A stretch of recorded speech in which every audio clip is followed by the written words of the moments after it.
والكوبن وبتشاوي والما تماشا دكن المجهدار دكن متشوبين جهدار وتماشفان راديو بير اف ام. صباح بخير بجقام شلو جركتن جي ام ديفيجن. امكان دما خوي شو مجار بن يانجي هاف بيفين بشي خوي دوانج خلاك يجي بشتي كوما الولتانا نو كان جهدار كرن جهدارن مي يكل ما تشوبين ام بيفينكو برنامج مجي جهير زيبونا وابه بريز محمود بكر ميواني من دهندر استوديو ديش خوا سروكي مر ابا شرداريا غربيه اما هنا بخيراتنا وي بكن كا جلك برسين ماجي هني ام جي بكن بريز محمود وبخيراتن سرسرا وسرچاوا سپاسیا ودكم سپاسیا كرمندي راديو بيردكم جو افضل فدامه قم بيرو حاضر ببن سرچاوا من هاتن قالك سباس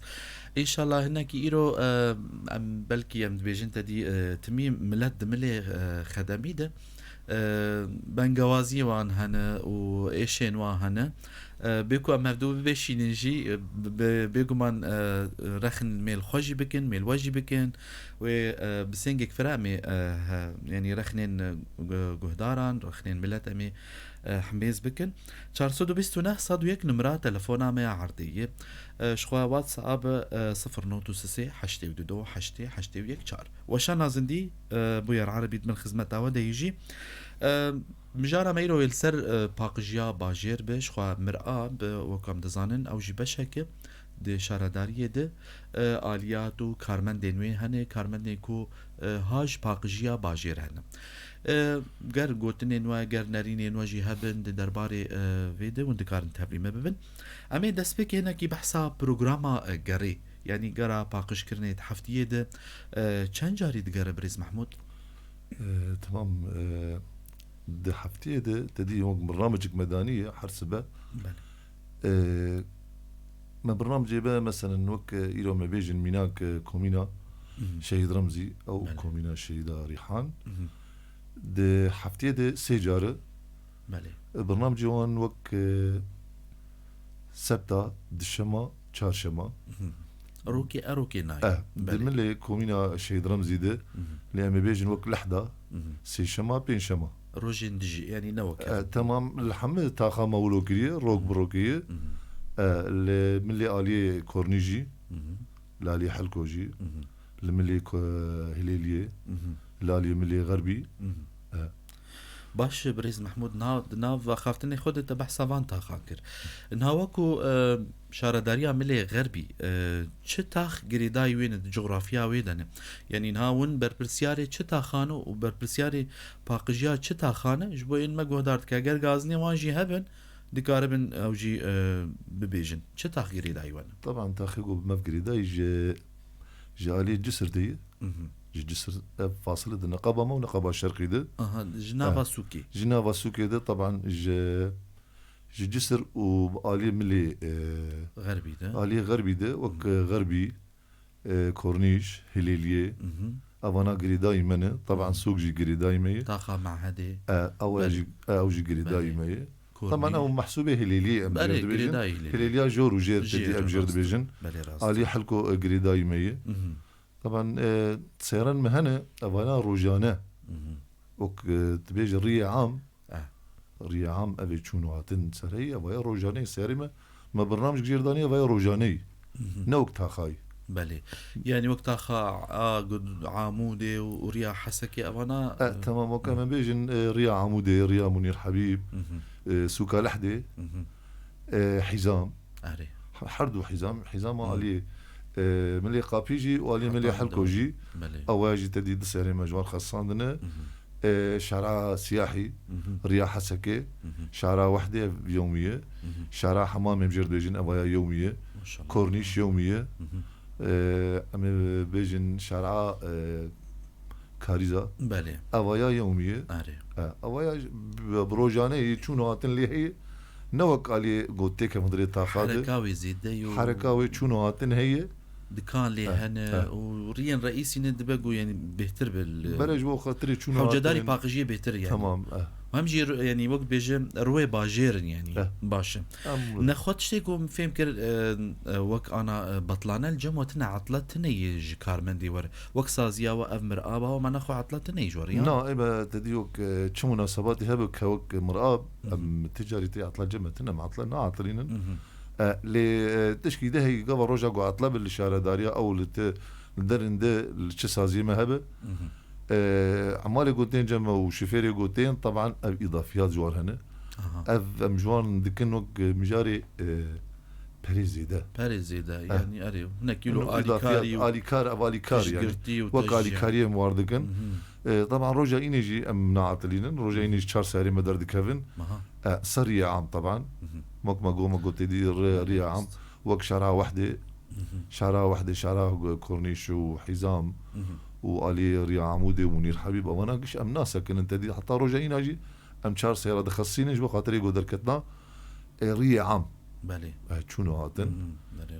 تاخذ ام برنامج جوان خراناكن جبرقو إني جوار مخصص حقي وانا جوك بي عطلا وانا ايده بس انا وكي دوك عطلي عام رسمي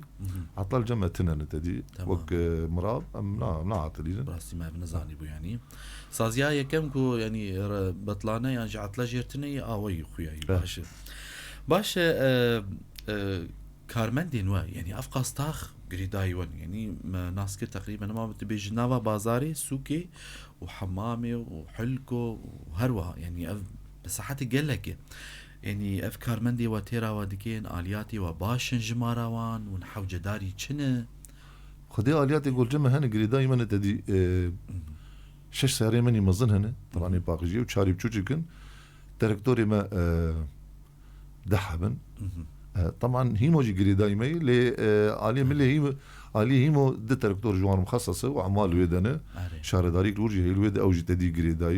قريداي مرابا ما وقريداي شارداريه غربيه وانا قريداي من طبعا بلي عمالي ما يعني خد تقريبا دورة صدح في دحبن باشا طبعا بتهف كادرة وقشي يعني نوع عمال تاني بلي تبع مالو إداري الجماعة ميكانيكي يقول جماعة قيش تقريبا دورة صدوح في دحبن باشا وآلياتي وجي باشن يعني بيجن نها وك باقش كرنا باجير تشجير دفي دي أو ملكسة كي أولو قرزين رصيفان ددنها هني جو آفيد رشينه يعني آج جماري دحوينه باش نجي بيشكتينه براسي جي تراكتور او مسألة تراكتور يجي امين انا هنكي سرويجي باخفين يعني جانا جي بيجي تراكتور تجاذبه ودو خد هناكي جماري دمين بريد براسي ما وديت لانها بتشعبان از ذكر وقت بيجي از بختي خرج بك ما زي بيجي يعني آلياتي وجي باشن تيرا ودكن يعني تغطية دكن بيكاري تمام تدي او مركزها قلت بيجي او قدرت كذا قبل طاقة للسرية مني عام طبعا او الجمع هي بالي او ريا مني وك اللي ريا عمودي ريا منير حبيب ريا كورنيش ريا علي سياحي بالي سوكي درت كيف السوكي شعرها واحدة وانا نزلا سوكي جي اوايا تدي ما برنامجك برنامجك جرداني شارع حمامي برنامجك مجبي ملك جرداني دنا بلا وشرقي دش خو يعني باشقن كاريوا لوك برنامجك هاتي داني كنت تاخنين اهمال كرين يعني حمتاخ غريداي ون يعني حتى نافا سوكي امكارن او غريداي كي برسكي نافا سوكي او غريداي بي طبعا سياري ما قاوا قدر دكافنجي تدي عمالي مني ابي قدر دكافن بروجانيه بله للسرفان ريا افريا قو أصدي بيجم ريا عام أفانا بروجانا عمالي مجل سرهنة للسريع عمودي وقت ريا نزلا سوكي شعرها وحدة آلي سوكا قصابة أف دريولو دندري سوكي بخده أفقي جمعي برنامجي كمي إيفاري جديدي طبعا هي أف دا سيارة تديق أم دردخن سيارة من إيفاري تديق شعرها كورنيش دخل لشعرها وحدة دخل درا شعرها حمامي تي قوت لي تي ريا سياحي تماما أبايا آمني ده دندري سوكي بخدي سوكا مركزي جردويجن ده سوكا مركزي ده سوكا يهوديا ده دور ده أبايا الويدنا عمال جي بيرنا عمالي باقش كرن يقول بيشاوي باقش دكن جير كوم دكن جاز دكن وعمالي سياري هنا أو أنا راجيني بالي باش ما أوجي ناس كر يعني بريز محمود وكوش صفتا وجيش خوا ونسروكي مرأة باشرة دريا غربينة أنا كي مجارة ما يورو بطايبة سرفان تاخين قري دايوة بن بيجن ولاتي غازي تكن جهي وكارمن دينوا دما أو تدي تشو بيجير بيجن يعني حاوية قوالا دكن بنا قرين نجيوينا ين جي راست أما بيجن ميناكي أنا بلكي هناك المجو هدار دكن ناس دكن جي اف کولانا کو در باست به پشتی یان جادا کو انا ازگاه هم بخوش دیدیه پری جاران او حاویه امی بیجن حاویه جو کس المجو هدارت کش مجی فين بکه او حاویه جهه نمناسب دی یعنی جهه بنا دنیوی تاخی دی ون جبوی وی چت بیجن ون چاوات شوپینن آگاه دار دکن عمالی خوا و کارمندی خوا یعنی برا وی حاویه دین جیوینا ون چاوات شوپین بینا تمام تدي روجا قوم دركت وكرخنا كي براسيا فايلوا ام رخني وان ام قبول دكني كاسي غورخن بك مسينا ما فريش عم تشتر او بخرخن شياربونه يعني قافان سانكي غورخن تذكر طبعا دلي بسرتفي تخواست الشيار بك ما برنامج وقت داني بشخور تدي روجا قام ما بدس فاحا وياكر ما تاخي فالا جي فالا جيجو شوبا تشكيلية تنبه دكان لي تنبه فربه سيارة درباس بي طبعا ما درباس نكي ناف تاخا مال سريع عام وانا دانينه كارمن ديما قابا قدرت كبيجي طبعا ما بشوان قوتي انه بشتي وخلاص كر برا حويا وقبي او شوبان ونفا قرين جيويني بري اللي بدو مدان هنك هنا طبعا هنكتين الحاويات ادقر بري ام كارني ذكري بيجيني براستي هنكتين الحاويات ادقرن طبعا تين دكفن انضري ويد زاروكن هنكن تين دكفن انضري حاويات او حاويات او بيتشوب بدخرين يعني لا بدو دخن هنك دافيجن عرضي هنك شي دبن اجي وي بخا بد جانا دردخن ام جاي يعني ما قالك جارا بتدي من جارا ابا جم مطعم الصمود اما مجوار جوج تدي عمالي ما بخفت قرينن كارمن دي ما فت قرين اللي هنا دكان هنا تين دوي زاويه دم مرتاحن او شخور دكشينه دكشين اللي دخه ريده تماما يعني مش كارمن دارجو ام فت قرين جيوي اللي هنك بدو مدهنه يعني اگر اون روزه که ببین هنکی انت شکی ورود که اون کارم بشوپینن وان بشوپینن کارن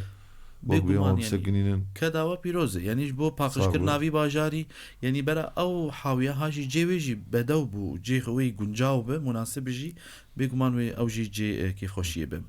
باش شخوا ام وی پرسا خوشی بکن پشتر جبوی کو ام دنگی ولاتیا جی بیزن هوالين ماجي استطلعك شي كنا كان بنربيكا ولاتي تشد بيجن غازني وانجي بس لي مي برسا خو بكون هن تشد بيجن جبو ولاتي يكون بيجن يعني اوجي او وين جوان ولاتي جو اوجي التزام لكن بدما افيتنا زبالي ينجي تدي صبها جوله وهي ام بيجن فرضا ساعه 8 ساعه 7 وولاتيك بي يعني تركيا خويان كيسي خوي زباله بس بشتي دوريا گودگر يعني داتين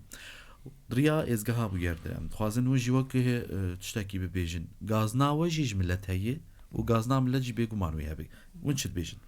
طبعا تاخم هنا ما كان ب شارع موظفين حي الموظفين بجد من حي القصور اب تايبت من كلي بشتي نيرو شبرقو قش مهندسن يعني قصوري عبو يقول المتسمعجي طبعا زور انا مش خو ما ام مجبور بون مكر بشتينيرو جبو خاطري تديقو تشتكو على العردين مينه ما برنامج كبيدا تدي داني ما تقريبا دوره هي مهك ما الاليه ملي غربي كومينا شهيد رمزي بالي وكومينا شهيد ريحان مكر روجانا سياره مكر روجانا جبرقو تدي مؤسساتي متد هنا بله سازيان ريفابريا خسرتي هنا ريفابريا خسرتي هي جيت هندرستيت هي مالا غازيات هي مبروجانا ما كوش بو خاطري ميمان چون هاتن لي هي ما قرب الروجانا روجانا تدي افاياتي راشتن لي هيفيك مجملت هي جو ام دو وقتي ويده يعني تظن يقولوا برنامج كده مثلا اما بيجي تدي انا ما جو اما بيني انه منك روجا سبتا دشما چارشما ايرو قلتي غوا در كومين كي زان او كومين روجا سبتا دوراوي اري تمام وروجا لحظه ناي بله يعني از هيفي دكم جو وروجي نا منظرك حضاري جو از بشتي سيارة شو از نوش خورا ابو مو والله خلاص هاتي بينامه كيجان دا قبزي بابيجب طبعا قبل جو سيارة سيري ما ساعات ششوني في حفت كسل برقابي نامين انقش درد كمن طاقة حتى دقين طاقة خوات طبعا دبا حفتوني راستا يعني جولاتيا كاري روجا يعني روجا قوا جو حساب بك روجا جو التركتور بي او سيارة بي ازي ساعات وازي بشيف درخم ازي فالي درخم طبعا ناس دردور ازي باقشكم قشي خواوشي تيخن كيساكي الان بيفيني جو نخن كيسي ناند ايوه يعني كيسي نان ودينن حشا تنك بسيكن حشا تشتن حيوانات لنا درد كيفن النوكي خليت خلاص اندقته بلا دب بلا راس بلا دب هوا تيوي بطاقة كذا بلا ام بيفين جو تم يعني ولادي بلا تيخن كيسي رجده دفي قري دايبه اللي قافا جو يمني كارمن قافا جو هاتو رانشتي بي قافا جو بي غاز نابكو بي ولا رانشتي ام وجهه ام قبول ناكن يعني ام بعمالي خلونات خيدن ما دا قافا يرو دورا وانن شنابه لي ام آلی کاری که بچگی گوش ملت خوازم گم بمر آلی کار بن ام ببینیم مناک سر مسئله حویاتا تدی مسئله حویاتا کس انتين سياري خو دانا كبن يعني دانا كبن ناين راناجين ويا حاوي او زباله خو قول زتيخ مدري حاوي نا د السياره خور دافيج وي بافيج هنك بدو يدهن يعني هنك هني وي راجيني وي نقماوي نخو نكارك حضاري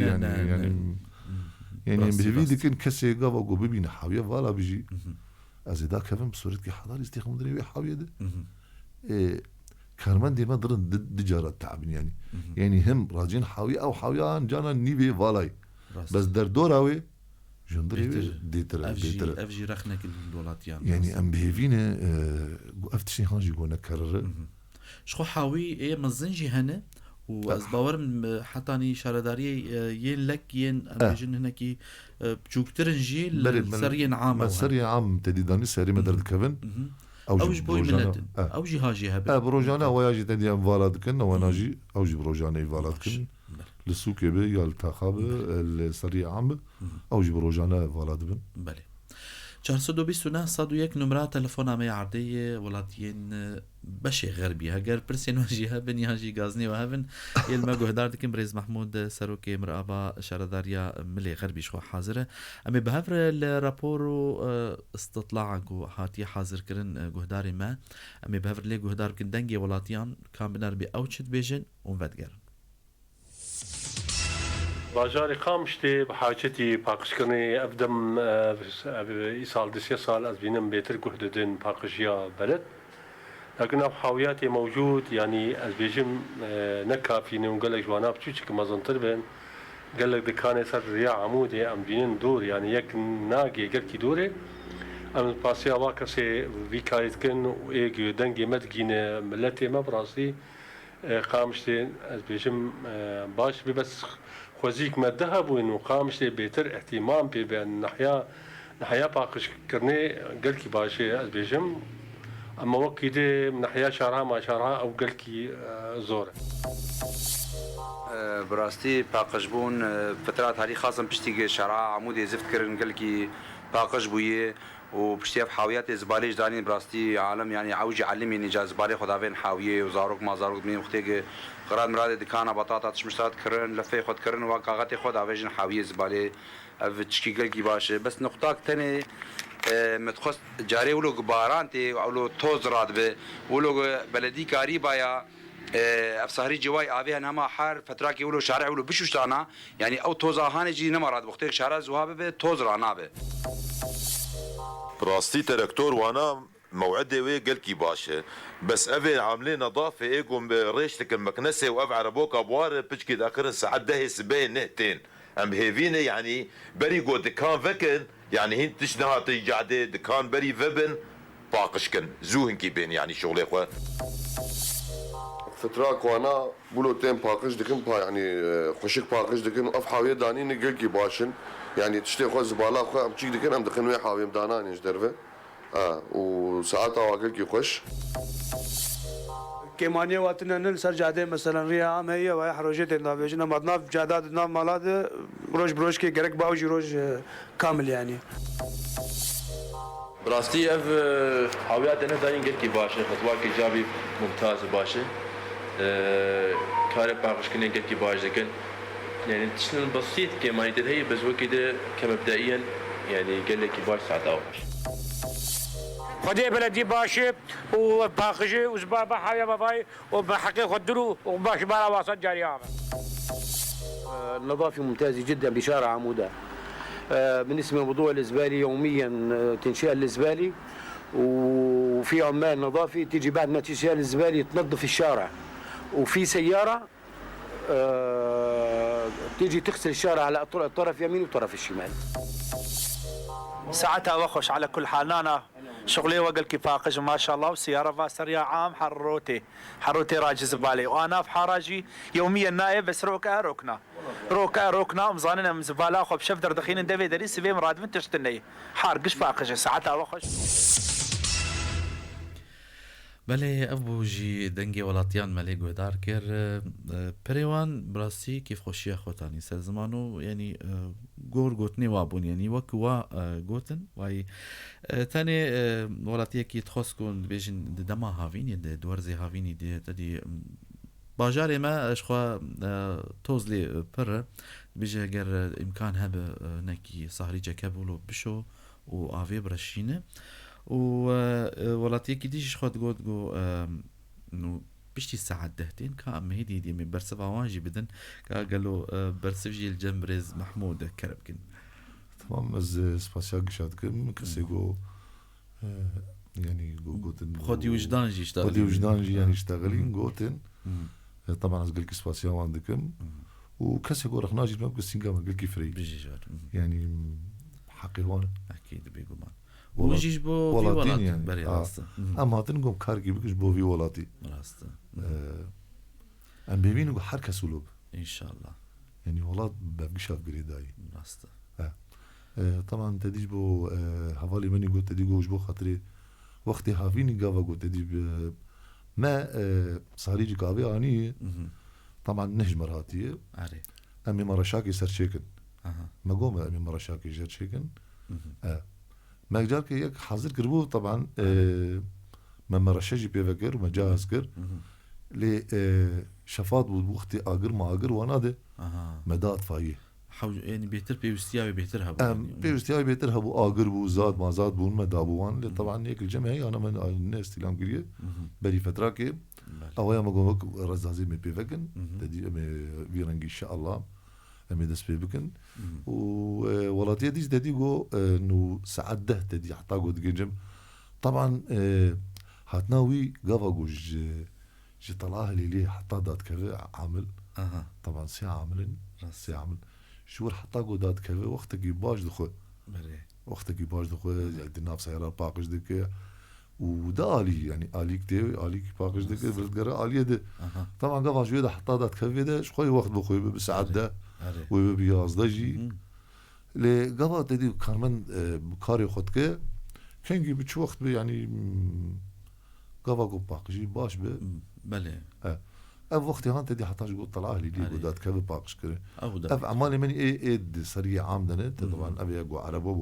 عربو بورنه سي عامل باقش ديك انت دي حتى قلت كده وقت دخو راسته بله اسباسيا وانجي شاد كم يقو كسيغو بريس محمود مك بيجن يعني نقطه يك دي جمل سرويجي بسكن دما ججناده يعني وقتي جو هالكيف تشيد بن سرسال عيد هناكي قلسبون لوازيت كافكاري شارداريه دي انجي كاري مرابي دي باقش كرنا شارعنكي روجكي زيداكي دمينه ونشاوت شوبين قالوا افتشراس يانا والله بس لا تدي وقت تقود روجا او بخروجاني مش تلقوا عطلات تنا الجمع عطلات الجمع تنا عطلاق وروجا ايني يجي تشار سياري ما درت كيف سريعه اللي تقوا روجا ججنا قرباني ونادي عيدا ونادي سياري ما هو خد من سيستما بروجراما وان وخي يعني نفساوي سيستميه درد كيفن اللي بتجي وقت موارد خو جبرقو عيدة هندك ترن بلكي هنك إجازة دستينن يعني نا كارمن إجازة ناستينة كارمن قشتين حاضر دبن حري كل نفسها طاقة خوي نفسها شعري خوي سياري من نفسها واندر دكهبه حري كل طاقة خونا باش ام شخوا هيفي دناف اخفتني خوي جانا دوغوت نو آلتك نجورات اموريك ماكينيك نجورات ون بنغوازي خوج شاردارير يانجي ريفبرير يانجي دستيا هي بلديات عره ون حوجداري چه آلت عنش بو بهتر يعني ون كاربن كاري خو باقشتر بكن ون بهتر يعني بهتر باجار بغطين چجور لازمه تشتن بيشكتي يعني طبعا ما طلبات خوراكية تدري مراكية ما خستية ما وك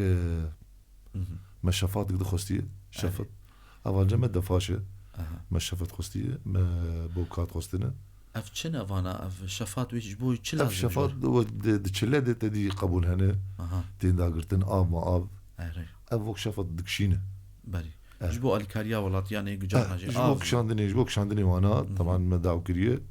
ما داو بوكات بچو كريه ما داو بوكات او وقت تريكسي وقت تريكسي اولا جبو خاطري باقش كري الريا عام وانا تاخذ تش زبال ما زبال هبت تدي راجي يعني مداوا جاكا كريه جاك ايجو بوبكات ربه مداوا جاك جي وقت نيف كيموني تقريبا بوي اشتي جران قرب عربك ما داوا تريك ساجي كريه او يجبو تشجور لازم بمرز محمود بخدي افنا اجمال لازم دبن دروجين جران والكاريب مربك يعني أوايا قلت كي باش جمر بيت طبعا أوالياتي وجمر بين جي وانا أوجي أم بيستوي وين يعني ما لازمه بري جبو خدمتي راست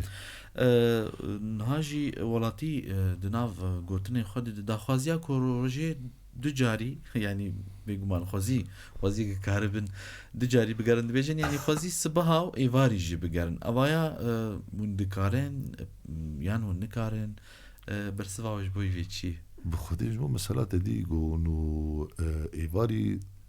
يعني سبها وإيفاري بخدي إمكانيات يقولوا إنها دسي بتنازل عزيز بيجم تدي أنا مقو أو آليات يقولوا تبيجي يعني آلياتي ما كيم هن بخوا بحاجتي آليات أنا اللي طبعا برنامجي كوك برنامجي بسباحة وإيفاري جدين زحمتي يعني زحمتي قلت طبعا دريا عامدة من دردخن دريا عامدة سباحة وإيفاري هي ليه نضري تاخاب خده نكي هين جير يعني إن شاء الله بري لقول إمكانياتي الناف دستي بيقوم أنا أجد بيجم دماغ ولاتيجي أو جينكي آلي كاربن أجر روجي جارك جيبه ولاتيجي آلي كاربن بك وأني سر زمان دما دانينا يعني ببورج زبلة خدينن يعني جرك أوجي آلي كاربن بفيناره باش من بين هناك ديسا برز محمود لسر كارمن دينوا نها هناك سازيا وحساسة يعني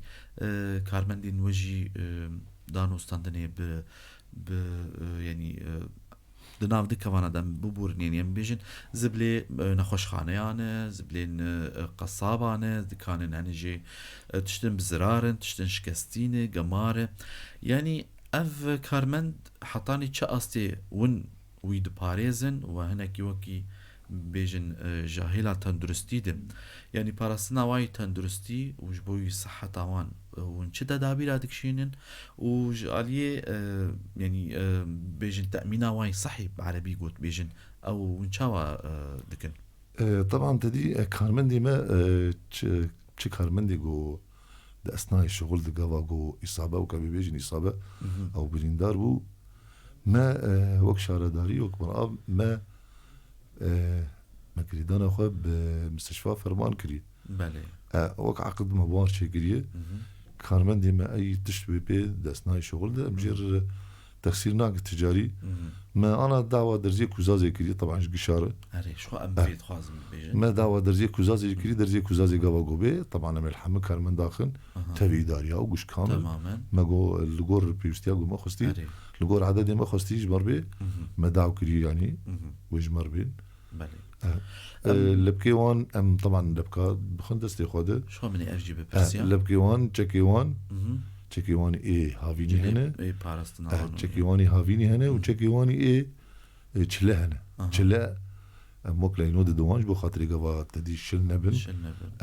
ماشي وطبعا هافيني دي قماشه وقماشه رنجي باموناي ام ددنوان لبكيوان بجزمي قد نجيوان دبر كما مجي او داتين يعني وجوار بيدا دكن يانا كماما الجمع هنا لي او كماما او الخناق او الخناق يعني باش او زراري تجينو انا براسي والله كماما هنا يعني كماما الجمع وك شهرداري ما تشجي خستي تجاري جمرنا قوتينا يعني تشبه بيوستي مهبه بهفسروكي بني شهرداري ددنوا يعني جمرنا قوتينا قبا وج علي اعماله بجالي اليات هذا بجالي شبه نابوز دبي معناتنا يعني مرد امين بمر الي كار يعني تلفونك بمرتك ريدان كا نرمبيكي الو روج باش سر سلام سر تشافا ها عطاو خوش تبي برنامج خوش وخير هاتنا ميفاني وجدكم قال لك بخير سر تشافا خوش والله قال لك بواجبي خوف راتبي بس هي في مش جولات يا هي انه وقت يعني فتره كان صار قاعده كارثه دخاني كي بكري دبون فقيره قاعده باقش ذكرن وتظبط هذا بشتي دربات بدون ويزارو كيوان بطاط بخارة فر كاقتي خدا في تانا قاعده بسكويتك بخارنا كاقتي خدا فين قاعده انه بهيفي من في تشتي له بكن بس مروق اشتكى تاخذ كيسكي ودين يعني او ارتاج عليها بو خلك اشتكى تشوفا خدا تاني سر ايوانا كشدارو يعني اسبيبي ما افتشتايلنا ولاتي عبيله وكرن بس ولاتي ما جهاتي انه روجي براد جارا دركبن وبشيره الطارق يا خناك غازنيتا ج بلديتنا الشارداريه يعني بشي باقش كرنيتنا يعني مگو غازنيتا جاليه باقش كرنا باجارتني واجبي خراد بن ساعتها خوش عمل لحدي وتشمي وبين شميتي ايفاري مشتكي جاهز ذكن بهم دردخنش بو تشمشتك بشبلانك هناك جاج مغرب دردخن اجباري جا او يا بلاستيك بقطين يا بقطين رجع لك اشتكي عدم بكم خذ ساعتها خوش وتخسير ناكن والله من الي كارز ساعات خوش سباس الها دسي وصابن مولات يك ديجي اوجي شخو اگر انكي بلكي دنگي كيم بوجي دغوت اوجي عيني يعني نقطه دي بيجي ولاتي جي هم جي زاروكي وانجي نالي كارنجانا جي ومثلا كو ام جي خم دس بيبكن ام حركي لتاخا خوال لكولانا خوال جاده خو ام جي مقاتبن دما دانينا زبل جي دما ويد ام دينن بيغو مان ديسا جي ام فينا جي ام هي ام دو شوبينن ام فكر انك ديسا جي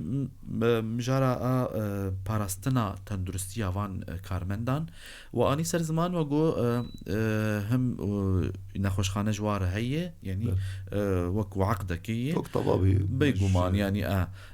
مجاني بيبهري يعني ونددن شارداري بخد ديا او تشاواي طبعا عقدا ما بيري تدي قبا او فاتوريج برتينن اموك شارداري تدي طلبه خداتيجن كارمن ديما فلان تشبير شيبويه ام ديجينن بلدي شارداري يعني ما بس عم يجي بريز محمود بو برشت خد كرن يعني او ولاتي بيقومان كارمن بخوا بري خناده لا شارداري بيرادبه اف شارداري بيرادبه تامين صحي وقت بيجي بحمد تشتوي رادبه تشجير بيسته تشجير لازم شارداري بيرادبه طبعا ما الجم خوجي وقت مر ابجي مشغول صندوق شيء صندوق يا طبعا ايه وجبو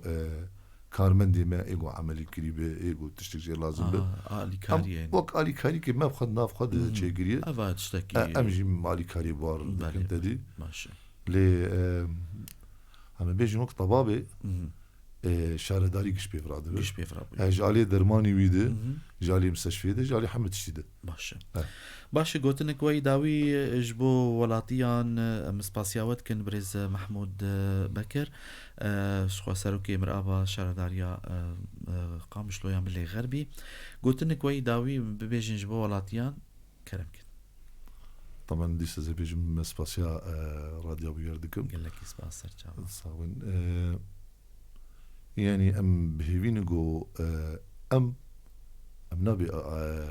مش خد اسمه امجي ولاتينا يعني ام يوم خد حسبين ولا ولاتي ام نكسن تدي بيجينات جو ام بفدور علي كاربن ام بفدور علي كاربن جبرغو ولاتي مية ام بهيفينغو حم بفدور علي كاربن ام دوخته جيده وقو بيجن في زبالي درخن ام بلا نقن ما تديدي سركزان سركي سينان بله ام بيفيني قو كس نخكي سينان ده وام بفدور آلي كاربون قو ام في ولاتي آوا بكن وام باقجي كي تخن في باجاري ده جبرقو باجاري ما باجاري كي برهجاي و باجاري كي بيروزه بله سپاسیا و دیکن داویا وی هف ببینه ده برز محمود بکر سروکی مرآبا شهرداریا غربی وگرن برنامه خوشی بردوام بکن به افکار من همالین فرمان را بمینن به مرا گهدارین دلال